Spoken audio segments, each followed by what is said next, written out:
Boa noite, meus irmãos. Deus abençoe a Igreja do Senhor. Sempre é um privilégio estar trazendo a palavra do Senhor à igreja, e eu espero que eu consiga, o melhor possível, trazer a palavra que o Senhor colocou no meu coração para os irmãos.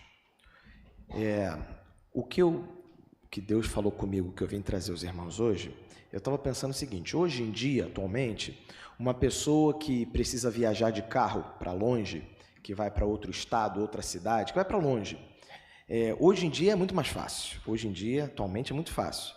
Porque se você comparar a uma década, 2 décadas atrás, não tinha o GPS.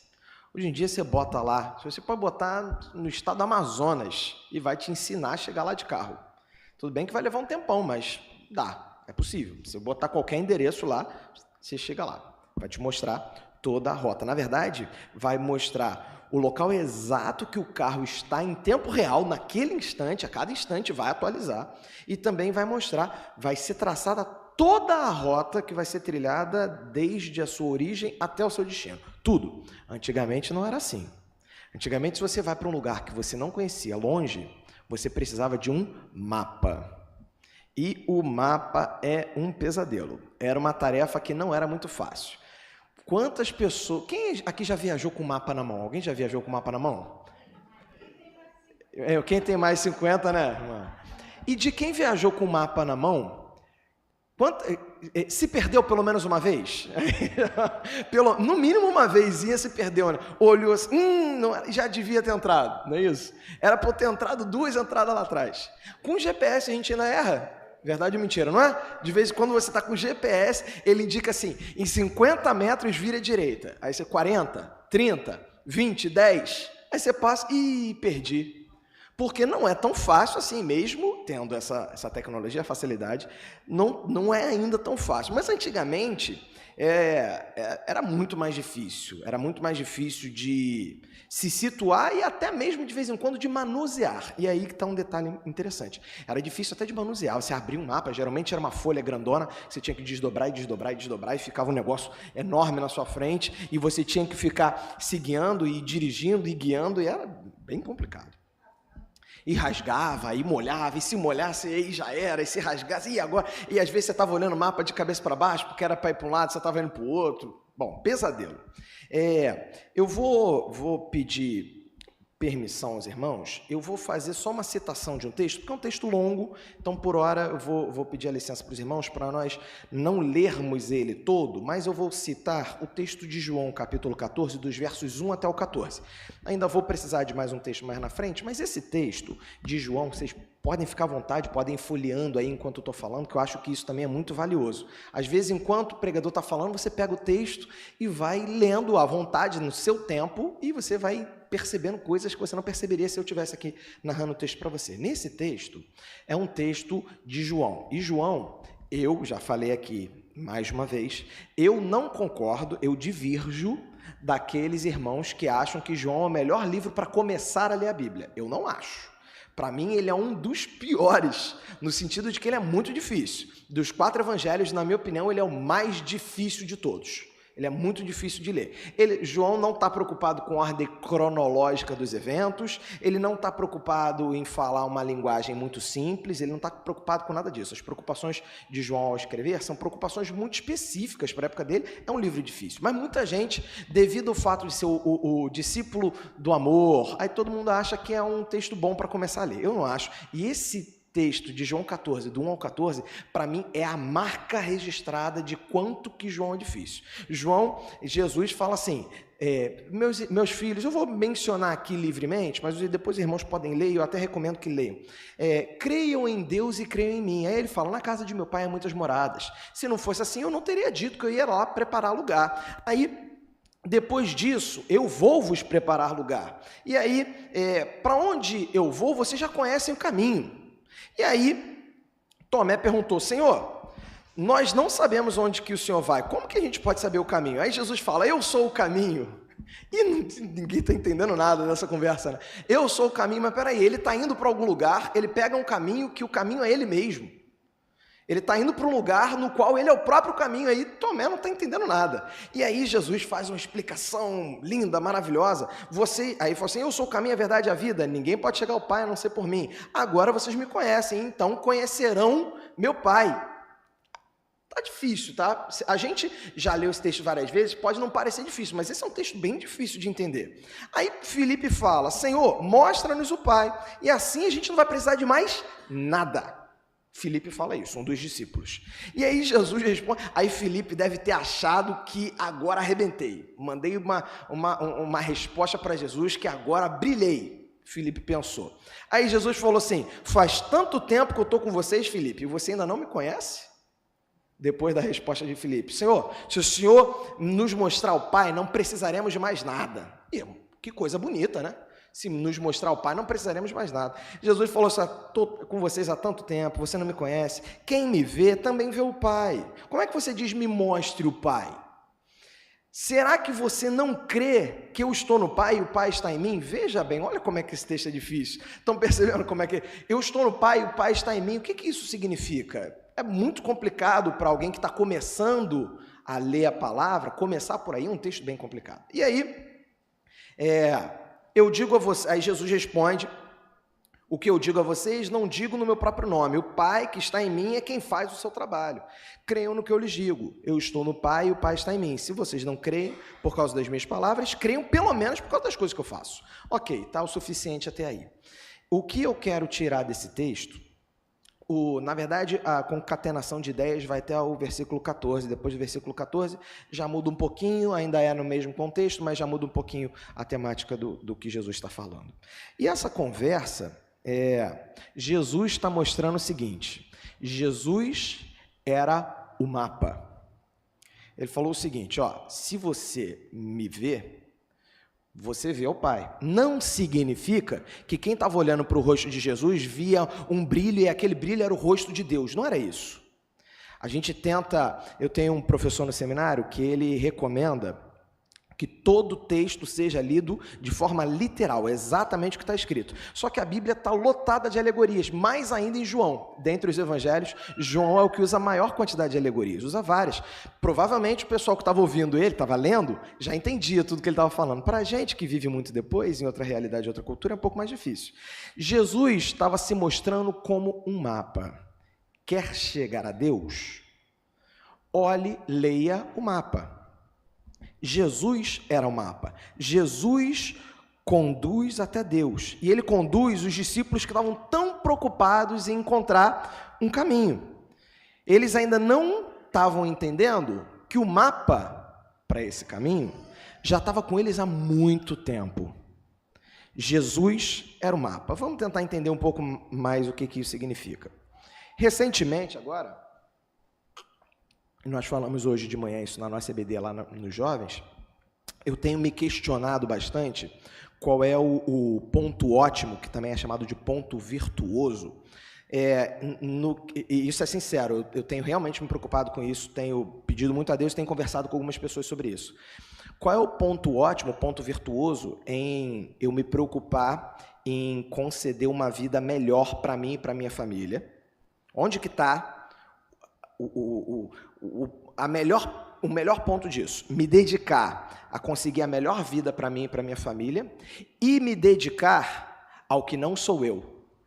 Entenda, a minha família, eu estou ainda dizendo que ainda sou eu, ainda é egoísta, por mais que seja para outro, seja para minha esposa, mas ainda é egoísta, ainda é do meu núcleo. A questão é, quanto eu devo me dedicar para mim e quanto eu devo me dedicar para o que não sou eu. E o que não sou eu? O que não sou eu é o meu próximo, é o meu irmão, é o meu amigo, é a pessoa que congrega comigo, é o meu colega de trabalho, são as pessoas que não sou eu. Quem não sou eu? Deus. Deus não sou eu. Quanto eu devo me dedicar para a obra de Deus? Aí alguém vai dizer assim, você deve se dedicar completamente. Então tá bom, peça demissão de absolutamente tudo que você faz, não faça mais nada, nem tenha família.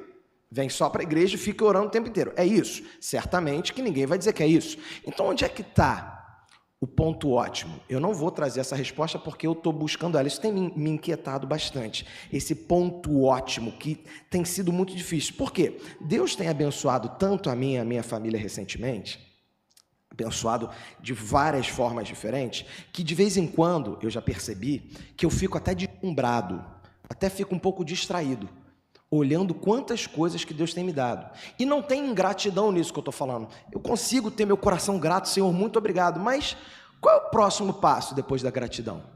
Quanto que eu preciso me dedicar ao não eu?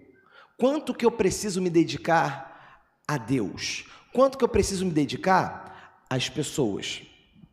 Isso tem me incomodado bastante porque às vezes a gente tem muito foco na estrada sem olhar o mapa. Se você com o mapa na mão já se perdeu, a gente não perguntei aqui, se você viajando com o mapa na mão você já se perdeu, imagine que você viajasse há 20 anos atrás sem mapa algum, só seguindo pelas placas. Aí ia ser um pesadelo total, se bobear você estaria perdido até hoje, não ia ter chegado em lugar nenhum, porque às vezes a gente fica tão concentrado na estrada, no caminho, que a gente não olha o mapa. Porque a estrada é bonita, e é para ser mesmo. A estrada é bonita, a vida que Deus nos dá, as bênçãos que Deus nos dá, elas são muito bonitas, elas são muito agradáveis, a gente fica maravilhado com tudo que Deus faz. Jesus falou para os seus discípulos, se vocês não conseguem ainda acreditar em mim por quem eu sou, no mínimo, Jesus não falou que isso era bom não, ele falou que era o mínimo. No mínimo, acreditem pelo que eu faço, é o mínimo. Quando a gente vai a Jesus pelo que Ele faz, a gente fica distraído, porque o que Deus pode te oferecer é ilimitado. E aí você tem muita gente, na verdade, deixa eu explicar um pouco melhor, na EBD da gente, a gente estava falando hoje de manhã sobre essa questão, hoje em dia é muito comum que você procure uma igreja, não é nem mais como alguns poucos anos atrás, pelo que a igreja prega, pelo que a igreja acredita, mas eu me sinto bem ali? Eu, novamente, estou falando de mim, é você. Você se sente bem? Então, se você se sente bem, peraí, ok, você tem que se dedicar a você. E você também tem que se dedicar ao que não é você. Quanto que a gente tem que se dedicar a nós mesmos e quanto nós temos que nos dedicar ao que não é nós? E isso, esse pensamento, a gente está, os irmãos vão concordar comigo, a gente está muito perto de um tsunami na nossa sociedade chamado eleição. A gente já sabe quanto que é complicado. Não estou nem sugerindo o que você deve acreditar ou não acreditar, concordar ou não concordar. Não importa. Na verdade, não importa nem um pouco. A gente está perto de um tsunami na nossa sociedade, que é a eleição. Muitas relações já se desfizeram por causa disso. Muitas pessoas que se amavam hoje se detestam por causa disso. Por que será? Na verdade, quando a gente ouve ou vê alguém que pensa diferente sobre algum tema, sobre alguma coisa, será que o primeiro pensamento é assim, não, deixa eu ouvir o que a pessoa tem a dizer, porque quem sabe eu aprenda alguma coisa e mude minha opinião? Será que esse é seu primeiro pensamento? Quando alguém te dá uma opinião contrária à sua? Não estou dizendo se essa opinião faz sentido, não, se ela é de acordo com os princípios tais ou tais, não. Qualquer opinião contrária. Será que o primeiro pensamento é, vou ouvir respeitosamente, vou refletir e quem sabe eu aprendo alguma coisa e assim talvez até eu mude de opinião.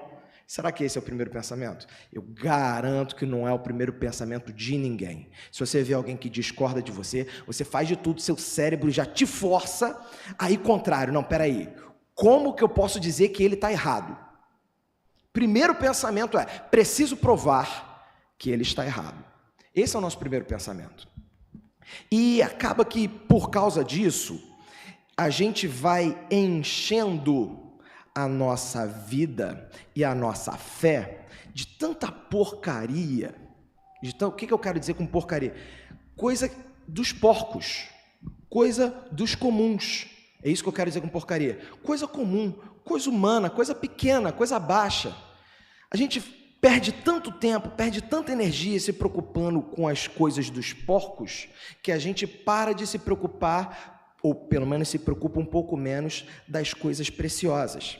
E quando eu falo sobre o mapa, e Jesus estava mostrando para os discípulos que ele é um mapa, a verdade é que qualquer mapa, ele não tem todas as informações. E calma, antes de você atirar uma pedra e dizer que eu estou falando que Jesus não tem todas as informações, deixa eu explicar o que eu quero dizer com isso. Nenhum mapa tem todas as informações. Nós é que achamos que sim. E isso geralmente é por teimosia e por arrogância. Existe um grande estudioso do passado, em 1960, Jorge Luiz Borges, ele publicou o texto Do Rigor da Ciência. E esse texto, na verdade, ele é muito pequeno, só que ele é muito usado em literatura de filosofia, de antropologia, várias literaturas, com anedotas associadas ao seu pensamento. Um dos contos derivados do seu texto diz que um rei mandou que os cartógrafos fizessem um mapa que fosse o mais fiel possível do reino do rei, do território do rei. Para quê? O objetivo era que ninguém no meu reino vai se perder. Quem vier para o meu reino, vai todo mundo se encontrar, vai todo mundo conseguir encontrar os caminhos com facilidade. Aí o primeiro mapa foi entregue, bem claro, bem desenhado, o rei gostou, mas ele observou, esse mapa aqui ele não está mostrando a árvore que eu costumo descansar. Tem uma árvore lá que eu costumo descansar, ela é importante, tem que estar no mapa. E ele mandou, acrescentem a árvore. E os cartógrafos refizeram o mapa, agora mais detalhado. O rei aprovou, mas ele acrescentou, agora eu não estou vendo aqui os atalhos que eu uso quando eu viajo a cavalo. Quem vier ao meu reino precisa encontrar os atalhos para ser mais fácil de viajar. E os atalhos eles eram marcados por uma casa, e ele virava à direita ou à esquerda, e ele sabia, de acordo com aquela casa, um campo que ele via que tinha um trigo de uma determinada altura, a partir dali ele pega outro caminho, e ali eram os atalhos. Uns muros antigos que tinham uma marca de alguma coisa, uma marcação da erosão da natureza, rios menores, pequenos, e assim, com pequenos detalhes, ele que já conhecia o território dele, ele se encontrava, e ele queria que todo mundo se encontrasse assim. E a cada nova exigência, esse mapa crescia mais e crescia mais. Daqui a pouco, o mapa começou a ocupar uma sala inteira para poder contemplar tudo que o rei queria botar ali. Depois, esse mapa ficou do tamanho do palácio do rei, de tanta coisa que ele acrescentou ali. E qual era o mapa perfeito? O mapa que fosse exatamente do tamanho do reino. Não há mapa melhor do que aquele que é exatamente do tamanho do reino. Mas se eu tenho um mapa que é exatamente o reino, para que serve o mapa? Não serve de nada. E isso os cartógrafos, eu refletindo sobre isso, eles apresentaram esse mapa que tinha o tamanho do reino, que tinha cada árvore, cada pedra, cada curva, cada rio, tudo, cada casa, cada construção, cada muro, tudo tinha lá. E o rei viu e percebeu tarde demais que já ninguém conseguia usar aquele mapa para viajar. Para seguir um caminho, você tinha que estar em cima já do mapa e aí já não servia mais de nada. O mapa ele era perfeito, porém inútil. Não servia para nada. Embora fosse perfeito, ele era inútil. Com o tempo, esse mapa foi abandonado, os viajantes voltaram a caminhar pelo reino, errando, corrigindo a rota, aprendendo o terreno, aprendendo as suas próprias marcações, se identificando com os caminhos. A árvore preferida do rei, ela continuou lá, ela continuou fazendo sombra. Todo mundo podia descansar, independente dela estar no mapa ou não. O que eu quero dizer com isso? Isso me mostra, isso é uma resposta que Deus me deu, por que João escreve de forma tão enigmática? Porque isso aqui não é o reino de Deus, aponta para o reino de Deus. Jesus está mostrando para a gente como chegar lá. Ele não está pegando você e te jogando lá. Ele está te mostrando como chegar lá. Ele está te dando um mapa. Agora, com o mapa, não é o mapa do tamanho do reino, não é um mapa inútil, é um mapa útil, é um mapa que você consegue entender. Na verdade, eu arrisco dizer que todo mundo que está ouvindo agora, inclusive eu falo para mim mesmo, sabe exatamente o que tem que melhorar. Sabe exatamente o que errou hoje, o que errou ontem. Você pode não saber tudo. Não estou dizendo isso, mas você sabe exatamente um erro seu, que você já tenta melhorar há muito tempo e às vezes já até cansou de tentar e desistiu. A gente sabe por quê? Depois de ler esse mapa tantas vezes, ouvir tanta gente falar sobre ele, refletir sobre ele tanto e tanto e tanto, você já errou uma porção de rotas, já deu com os burros na água, não sei se ainda se usa esse ditado, já deu com os burros na água várias vezes, já bateu cabeça por aí, fez bobagem, errou, magoou alguém, se magoou, se machucou, talvez algumas dessas feridas tenham cicatrizes que você olha até hoje. Eu estou falando de uma forma figurada, alguma coisa que aconteceu com você, algumas coisas que aconteceram com você e estão aí até hoje. Você errou e corrigiu, e algumas coisas não corrigiu, algumas coisas desistiu de corrigir, algumas coisas você está tentando até agora corrigir, e a vida do cristão é essa, é um caminho. E Jesus fala, eu sou o caminho. Jesus se mostra como o mapa perfeito. E existe a gente incorpora, como eu falei na mensagem do Evangelho, porque uma porção de coisa que não presta, porque geralmente a gente tem uma visão, é natural, eu vi essa frase há alguns anos, eu gostei muito dela, todos somos heróis aos nossos próprios olhos. Sabe quando você vê um filme de herói? Não estou dizendo de super-herói necessariamente não, mas sabe um filme ou um livro, uma história de que alguém se sacrifica, se abdica de alguma coisa por um bem maior, para salvar pessoas que talvez nem conheça? E a gente olha isso e a gente admira. Que bonita é essa atitude. E a gente sempre pensa que se fosse eu faria igual. Eu seria um herói. Eu iria até o fim, lutando por aqueles que não podem se defender. Quando você já teve várias e várias e várias oportunidades de ser um herói da sua própria história. E eu arrisco dizer que em grande parte dessas oportunidades, você não foi o herói dessa história. O que eu quero dizer com isso? Deus nos chama não para nós mesmos. A palavra ensimesmado, o que é ensimesmado? Ensimesmado é aquele que está em si mesmo. Hoje em dia, a cultura da gente, ela está tão ensimesmada, ou seja, ela te ensina tanto que você é muito bom, que você é muito perfeito, que você é muito maravilhoso, que a gente começa a acreditar nisso. A gente começa a acreditar, a gente começa a incorporar isso. E tem uma história chinesa antiga sobre um aluno que ele estudava as estrelas. E depois de observar as estrelas, de aprender com seu professor, ele acreditava que as estrelas tinham todas as respostas do universo. Ele acreditava que ao olhar para as estrelas, na verdade, várias culturas já tiveram esse pensamento e ele achava que ele conseguiria todas as respostas do universo. Uma certa vez, ele estava atravessando uma aldeia e os olhos fixos no céu, porque ele estava olhando as estrelas. Ele acreditava que ao olhar as estrelas, ele encontraria todas as respostas do caminho que ele devia trilhar. Só que ele não percebeu o caminho na sua frente e acabou caindo num poço. No dia seguinte, como ninguém encontrava ele, o seu professor foi procurá-lo e encontrou-o dentro do poço.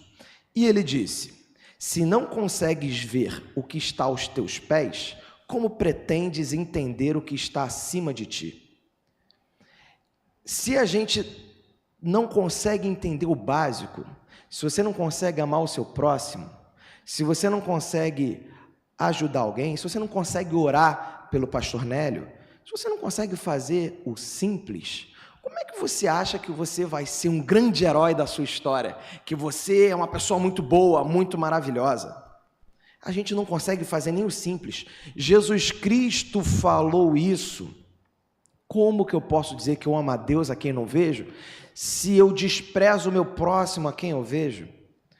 E agora o texto, a gente vai encerrar com um texto de Lucas, capítulo 24. Esse texto é um dos textos do Novo Testamento que mais me emociona. Esse texto é muito bonito, na minha opinião. Lucas, capítulo 24, já o finalzinho do Evangelho de Lucas, último capítulo. A gente vai ler dos versos 13 até o 32, é uma leitura longa. Então eu vou fazer, os irmãos podem acompanhar aí, mas eu vou fazer aqui na minha versão para ficar, só para ir um pouco mais rápido. Espera aí. Só porque eu falei que é na minha versão, travou aqui. Pronto. Lucas, capítulo 24, do 13 ao 32. Vou ler aqui para ser um pouco mais rápido. Naquele mesmo dia, 2 deles, discípulos, estavam indo para um povoado chamado Emaús, a 60 estádios de Jerusalém. No caminho, conversavam a respeito de tudo que havia acontecido. Enquanto conversavam e discutiam, o próprio Jesus se aproximou e começou a caminhar com eles. Mas os olhos deles foram impedidos de reconhecê-lo. E ele lhes perguntou: sobre o que estão discutindo quando caminham? Eles pararam com o rosto entristecido. Um deles, chamado Cleopas, perguntou-lhe: você é o único visitante em Jerusalém que não sabe das coisas que ali aconteceram nesses dias? Que coisas? Perguntou. O que aconteceu com Jesus de Nazaré? Responderam. Ele era um profeta poderoso em palavras e em obras diante de Deus e de todo o povo. Os chefes dos sacerdotes e as autoridades o entregaram para ser condenado à morte e o crucificaram. Contudo, esperávamos que era ele quem traria a redenção de Israel. Hoje é o 3º dia desde que tudo isso aconteceu. Algumas das mulheres entre nós nos deram um susto hoje. Foram de manhã bem cedo ao sepulcro e não acharam o corpo dele. Elas voltaram e nos contaram ter tido uma visão de anjos, e esses disseram que ele está vivo. Alguns dos nossos companheiros foram ao sepulcro e encontraram tudo exatamente como as mulheres haviam dito, mas não o viram. Ele lhes disse: como vocês custam a entender e como demoram para crer em tudo que falaram os profetas. Não devia o Cristo sofrer essas coisas e entrar na sua glória? Então, começando por Moisés e por todos os profetas, explicou-lhes o que constava a respeito dele em toda a Escritura. Ao se aproximarem do povoado para o qual estavam indo, Jesus fez com que ia mais adiante. Eles, porém, insistiram muito: fique conosco, o dia já findou, já está chegando a noite. Então entrou para ficar com eles. Quando estava à mesa com eles, tomou o pão, deu graças e partiu e deu a eles. Então os olhos deles foram abertos e o reconheceram, mas ele desapareceu. Então perguntaram um ao outro: não ardia o nosso coração enquanto ele nos falava no caminho e nos explicava as Escrituras? Esse é o texto do Novo Testamento que mais me emociona. Porque eu já tive na minha vida alguns momentos que eu fui como esse discípulo. Jesus ia comigo e eu não percebia. Esses discípulos, eles ainda estavam atônitos, chocados, entristecidos pelo que acabou de acontecer em Jerusalém. E no verso 21, olha que coisa bonita. Eles esperavam alguém para remir Israel. Eles já sabiam das histórias das mulheres, que o corpo de Jesus não estava lá, elas já tinham dito que ele tinha ressuscitado, e esses aqui, eles não eram inocentes, eles sabiam de tudo isso. Só que Jesus estava do lado deles, o mapa estava do lado deles, e eles ainda esperavam alguém para remir Israel. Jesus tinha uma paciência gigantesca enquanto ele estava aqui, porque ele fala com eles, no verso 25, como vocês custam a entender e como demoram para crer em tudo que falaram os profetas. Até agora.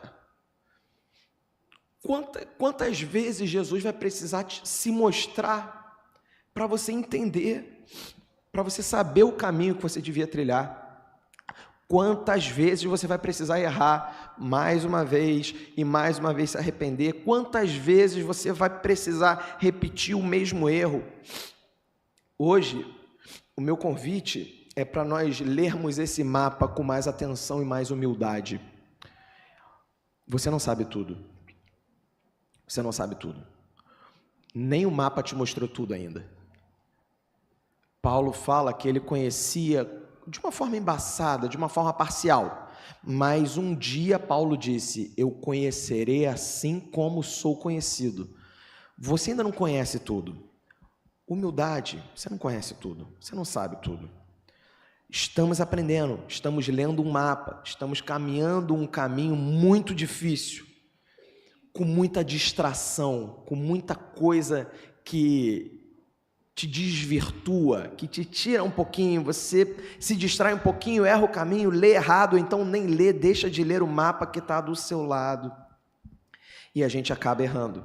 Jesus tem colocado situações e pessoas diante de nós para nos ensinar os caminhos que talvez a gente nem saiba que existam. Ou a gente sabe, mas é relutante em seguir nesses caminhos. E o meu convite é para você ler um mapa que está com você. Leia esse mapa, porque ainda há um lindo e difícil caminho para ser trilhado. Que Deus abençoe a igreja do Senhor e que essa palavra fale ao seu coração do jeito que tem falado ao meu.